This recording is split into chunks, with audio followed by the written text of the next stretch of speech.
This will be a Command 4 active shooter to 3430 North Academy Boulevard, Club Q. Active shooter, all units respond, Command 4. November 19th, 2022, a gunman walks into an LGBTQ+ nightclub and opens fire. Let's make this a mass casualty. A safe haven shattered. 5 people killed, dozens more wounded in the rampage.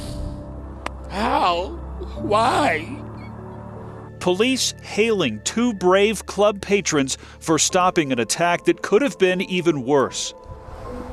Tonight, one of those heroes is sharing his story for the first time. I chose to run in, and I started just swinging as hard as I could. 1 year later, remembering those lost and those still battling the trauma. You survived that night, but in a sense, you're still surviving every day. Determined not to be defined by the Club Q tragedy, as that safe haven prepares to rise once again with a new sense of community support and acceptance. We still have hope, and we're not going anywhere.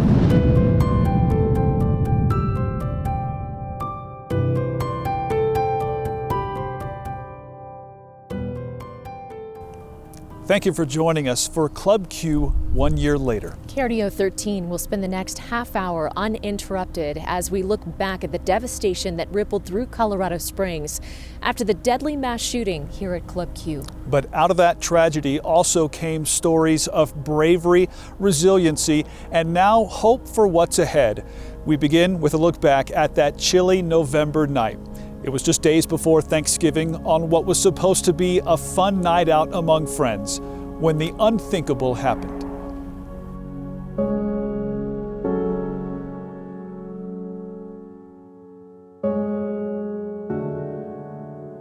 It's with a heavy heart I have to tell you that we had a shooting at a local club this evening. We have 18 injured and 5 deceased. It was just after 3 a.m. on November 20th, 2022, when police confirmed the horrific event that unfolded inside Club Q. The shooter, wearing body armor and carrying several firearms, including a rifle with numerous magazines, walked into the club minutes before midnight and started firing without warning. I was dancing, I heard shots, pow, pow, pow, pow, pow. I didn't hear any screams or anything like that, so I thought it was the music. Joshua Thurman was the first witness to share with us not only what happened inside, but what the club meant to the LGBTQ community. It's a place of welcome, a place of peace. A place for us to be ourselves. Other survivors would share their stories as well. You have to count your blessings. Some still in hospital gowns, including Barrett Hudson, who watched people around him go down. I saw some guy put his hands up like this and take a few steps back, and he shot him like he was nothing. I went through the back, through these 2 double doors. I got shot 7 times. I fell. I got back up after he shot me, and I know I got hit twice, but I had no clue I got hit 7 times. Hudson ran a quarter of a mile down the street for help, where he called his dad. I didn't think I was going to make it, and I wanted him to be the last person I talked to. Luckily, workers at a 7-Eleven spotted him outside and called for help. If none of us were out here, if my coworkers probably weren't leaving at the time or something, he probably would have just collapsed out here by himself. Almost as soon as the sun came up, hundreds came with flowers, candles, posters. They hugged and prayed. Thank you, everybody, for coming. At an 8 a.m. news conference, we learned the name of the shooter, Anderson Aldrich, who had put together ghost guns using gun parts bought online. Investigators would later find anti-gay images he posted on the internet and handwritten notes expressing his disregard for life. His rampage only ended because 2 men at the club that night took him down. 2 veterans, Thomas James and Richard Fierro. And we praise those individuals who did so because their actions clearly saved lives. Without those 2 there, we don't know what would have happened. How many more people would have been shot? Would somebody else have engaged the suspect? We don't know that, but they did. By Sunday night, churches and temples across the city had opened their doors for people to mourn the victims. Age 22. Among them, the owner of Club Q. Club Q doesn't have employees. Club Q doesn't have customers. Club Q has family and community. And the following day, back at the police station, the police chief confirmed the names of the 5 victims. Kelly Loving, Daniel Aston, Derek Rump, Ashley Paw, Raymond Green Vance. As you just heard, Daniel Aston was one of the 5 people killed in Club Q. He was a bartender, but some considered him the heart and soul of the nightclub. In fact, Daniel gave his heart and soul the night of the tragedy. KRDO 13's Josh Helmuth shows us how Daniel, an unsung hero, was a shield from hate on the night Club Q needed him most. There's an emptiness that follows immense tragedy. Shadows cast over once bright lights. Echoes of voices now lost. Some read words from a silent symphony, too deafening I don't know if I could get through this. To bear. There was a beautiful boy at the end of the trail. There was a beautiful boy with his arms out, facing the wind out of the valley and the clay rock. He's wishing the world would notice him.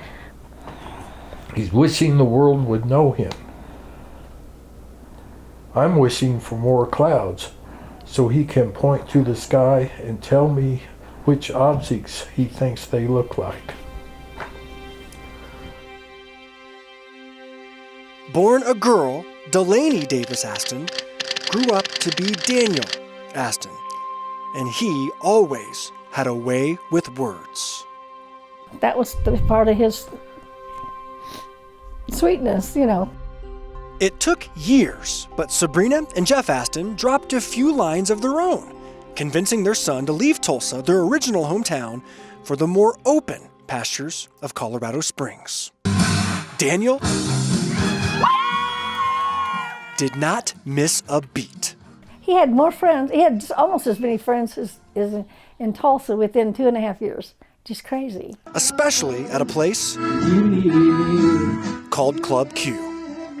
He loved it because he could, do the drag king thing and, and wear different jackets. He liked the 80s hair bands, so he'd put these, wigs on and wear big shoulders. Shoulders built to lean on. He had hit his stride those last couple of years. And a lean, ready to shoulder a tremendous burden. I remember distinctly the last 2 times I saw him before he got killed. I told him, and I don't know why I told him this, but I just said, I'm proud of you, and I was. Club Q, active shooter, all units respond. Reports of 10 people shot. Let's make this a mass casualty. Sabrina and Jeff rushed to the hospital and then waited. So we sat there, and then finally they said, why don't you just go home, and then we'll, when we find, we find something, we'll call you immediately, And instead they knocked on the door. It was like, the soldier's wife, you knew what was going to happen, And I was just like, I'm not opening this door because I know it's going to be bad news, and it was. Daniel was just 28 years old, very likely the first life taken the night of November 19th, 2022. Daniel wasn't supposed to be up there. I think Daniel was honestly off shift. Daniel was at the front door of Club Q that night with his friend, Ashton Gamblin. Without Daniel right there, what would have happened to you that night? I would have been at that door by myself, and I would have been the sole target. Doctors asked what was in front of me. They knew someone was in front of you. They knew there was no reason that bullet should have stopped. And I just looked at them and I said, Daniel. It was Daniel who made that split-second, life-changing decision to step between his friend and the gunman. Ashton took 9 bullets, of which Daniel could not stop. 5 to my left arm, 2 to my right, and 2 to my breast. It's the one that stayed in my breast that would have been my downfall. How often do you think about Daniel and what he did that night? It's a daily reminder. But Daniel was an absolute lifeline in that bar. A life who refused to live between the lines at Club Q. Always just one of the most encouraging people. And for countless others. And he helped me too with my transition. He was just always there for me if I needed to vent or needed any advice. And he is a huge part of my coming out journey. And I wish that he was still here. He was a positive influence in the world, and he had a lot more to give the world. Mm-hmm. You know, it was taken away from him. Yeah. Daniel lived a life in words that illuminated even the darkest of nights. Last Thursday, I was a king without a queen. A transgender man who transcended boundaries. Someone who took chapters of struggle. Last Thursday was never real. And turned them. And neither am I. Into verses of strength. I am only a king on Thursdays. Josh Helmuth, KRDO 13, Colorado Springs.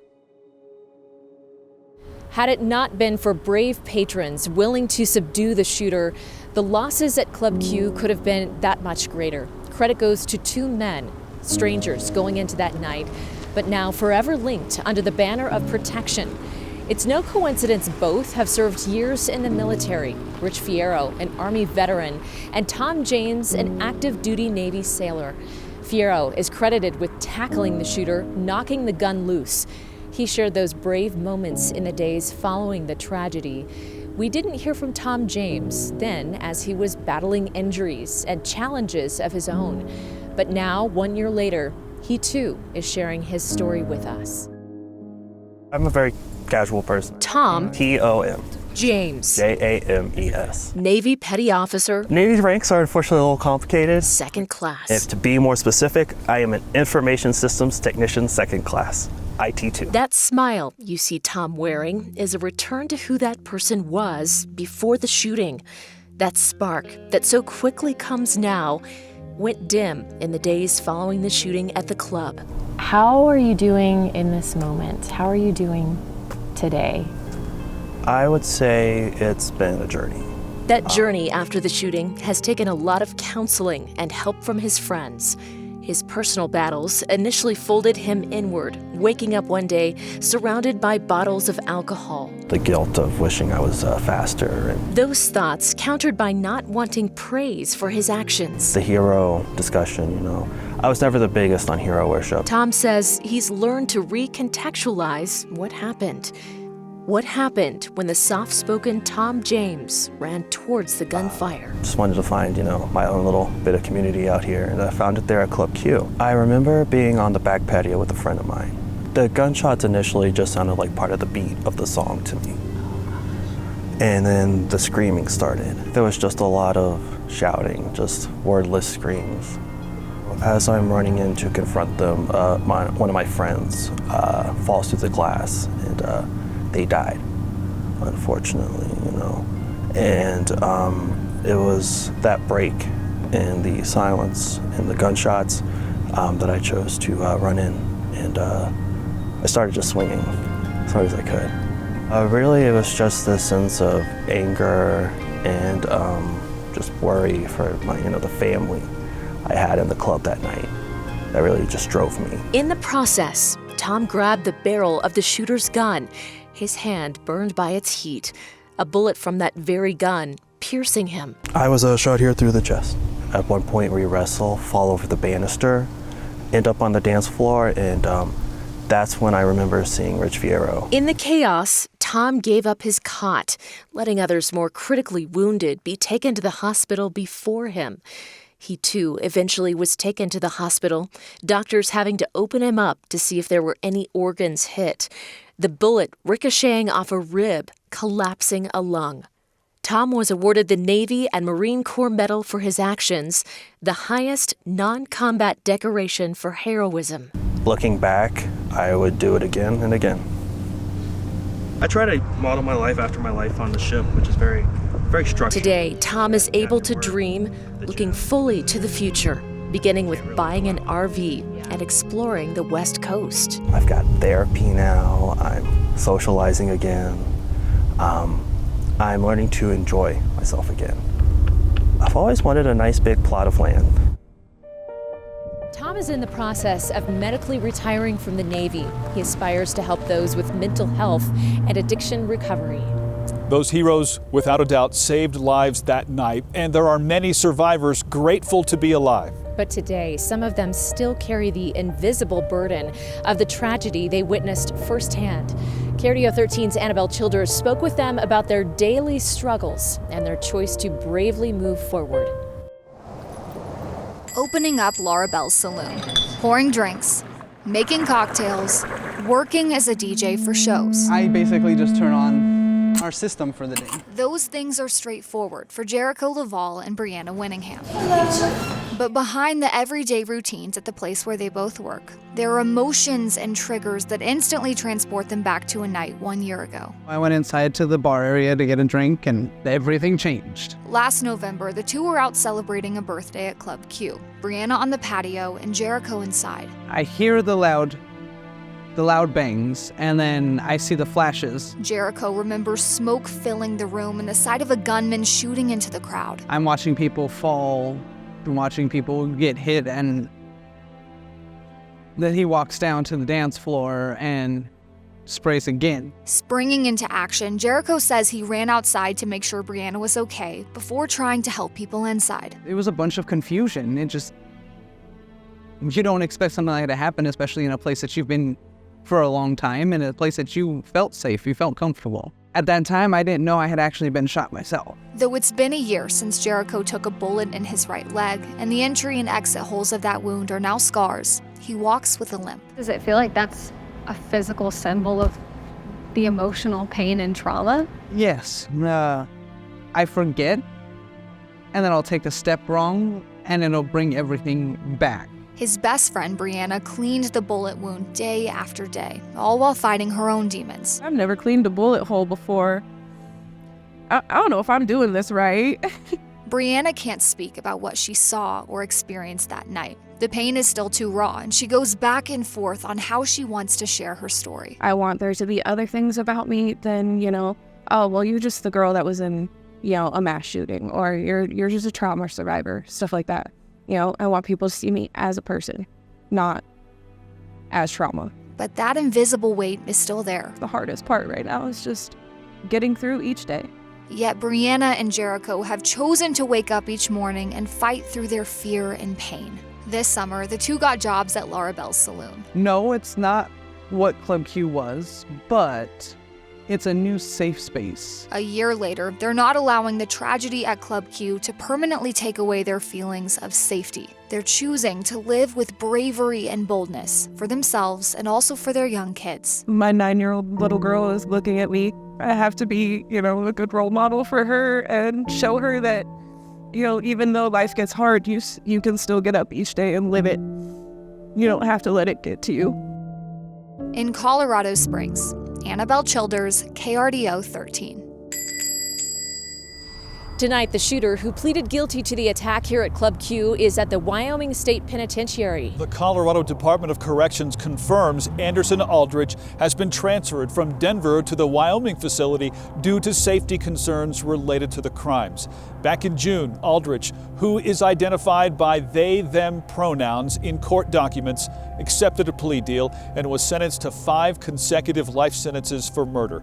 In addition, the shooter was given more than 2,200 years for 46 counts of attempted murder and 4 years for bias-motivated charges. We have never heard from the shooter directly, but during court proceedings, investigators linked Aldrich to hateful rhetoric and the use of gay and racial slurs.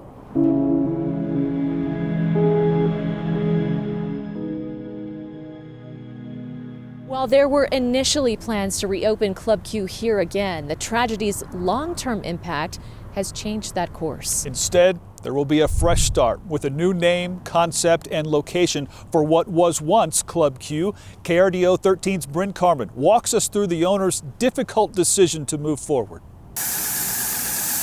Healing can come in many forms. Grief laid out on a canvas.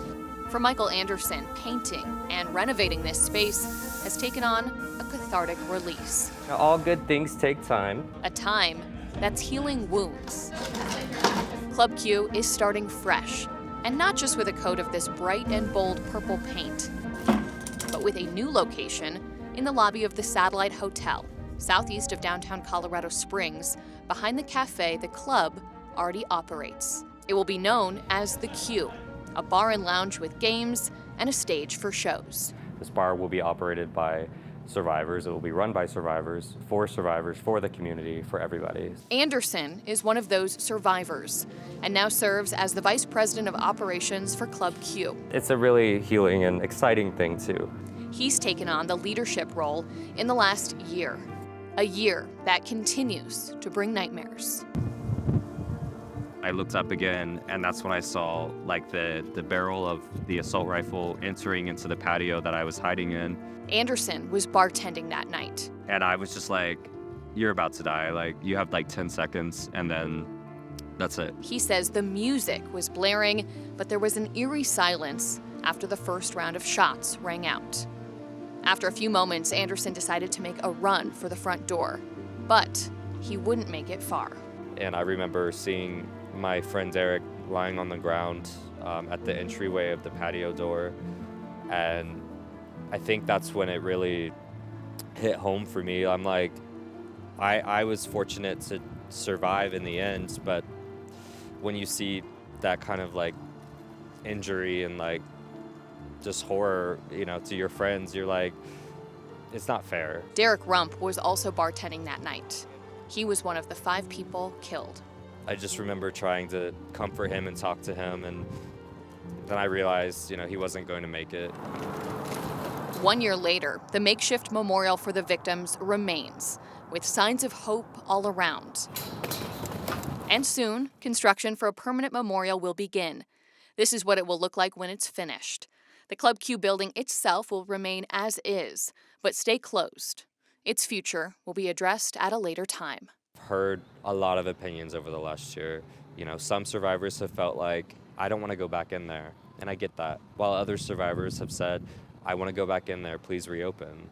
And no one's right and no one's wrong. These are all valid. You know, after listening, you know, we think the least divisive way forward and the most unifying way forward is going to be to open the same type of inclusive environment at a new location. Over at the Q, paint and electrical work is underway, a sign that things are moving forward. We still have all those to do over there.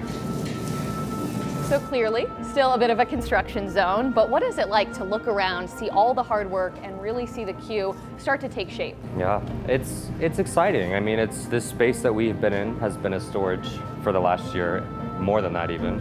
And so it's really exciting to see it, you know, kind of morph from storage to now construction zone, to now painting zone, to now like giving this space energy, giving it life. Once the Q is fully remodeled, it will be a place where survivors can reflect. Places like this that help people find healing, find peace, find who they are. And a community that remains loving and resilient. We want to make a bold statement. We're not quietly returning. We're coming back loudly, proudly. In Colorado Springs, Bryn Carmen, KRDO 13. The Q hopes to open in early 2024. And work at the permanent memorial is also well underway. The flagpole, standing 40 feet high, has been installed on the east side of the Club Q building, where they hope to raise a Progress Pride flag.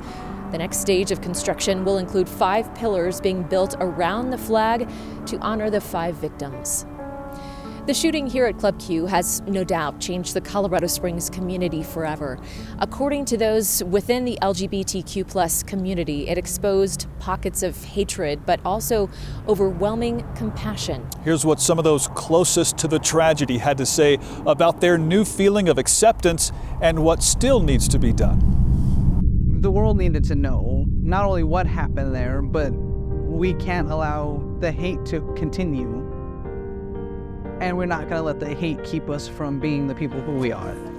That stain in our city's history will not define where our city is moving, the progress we've made, and who we are. Club Q is a huge part of where this acceptance has come from locally, and I think beyond what the tragedy that happened, I think the city is changing. I think that things are developing and people are being more accepted, and even you go downtown now and you see, pride flags. There are so many beautiful pockets of love and acceptance, and there are also some pockets of hate and intolerance. We track a lot of instances of bullying still. It's prevalent. We also hear of young folks who their teachers are not accepting, or their school administrators are not accepting, or their parents are not accepting. Common sense gun laws, honestly, I don't care if you want your gun rights, that's cool.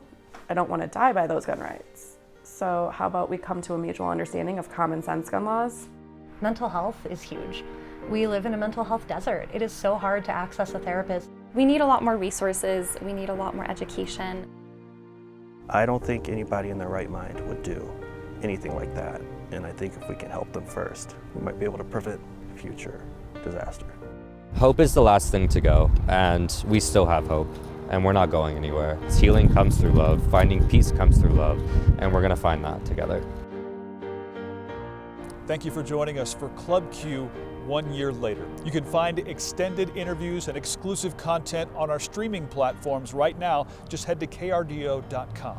Before we leave you, we want to take another opportunity to honor the victims of the Club Q shooting, including those 5 people who never made it home.